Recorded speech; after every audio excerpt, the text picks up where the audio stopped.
Buenos días, mi nombre es Isela González, vengo del estado de Chihuahua, México, directora de la organización Alianza Sierra Madre, que trabajamos acompañando comunidades indígenas en Chihuahua, en la Sierra Tarahumara, en el municipio de Guadalupe Calvo específicamente. Les acompañamos en el proceso legal y jurídico, pero además en el proceso político y de resistencia por la defensa que están haciendo de su territorio las comunidades indígenas de Choréachi y Coloradas de la Virgen. Hemos por la resistencia que están haciendo a que se les impongan los proyectos extractivos legales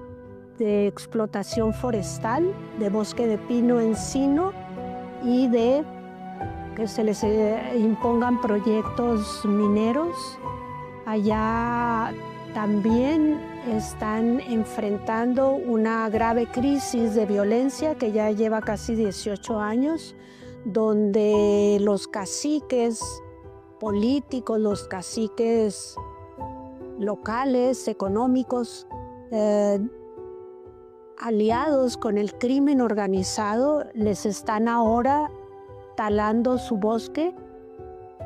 a la fuerza, apoyados por los sicarios del crimen organizado. Esta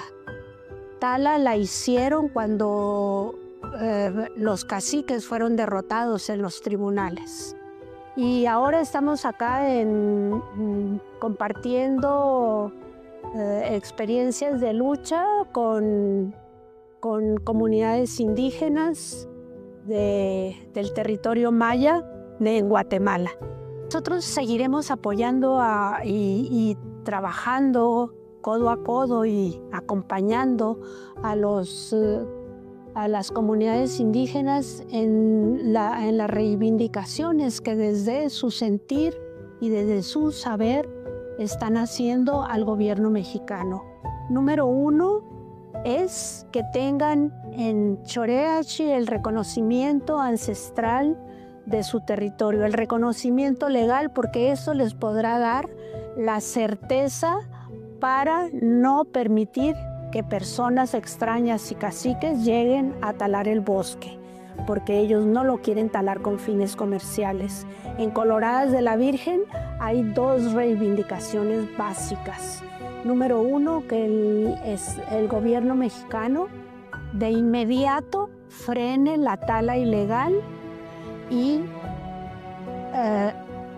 castigue a los responsables de esta tala que lleva ya 2 años y que han traído una gran repercusión ambiental y en el territorio. También ahí hay una demanda básica, que es que las personas que fueron desplazadas, las familias de los defensores que están desplazados en este momento, regresen a su territorio en condiciones de seguridad y dignidad, y que el gobierno mexicano acate lo que ya tribunales de enjuiciamiento en el caso de un homicida de uno de los defensores les dijo, que garanticen en Coloradas de la Virgen la presencia de instituciones del Estado, particularmente de seguridad pública pero con los 3 niveles de gobierno, cada quien haciendo sus funciones para que ellos puedan estar con seguridad y disfrutando plenamente su territorio. Esas son como las reivindicaciones mínimas que tiene.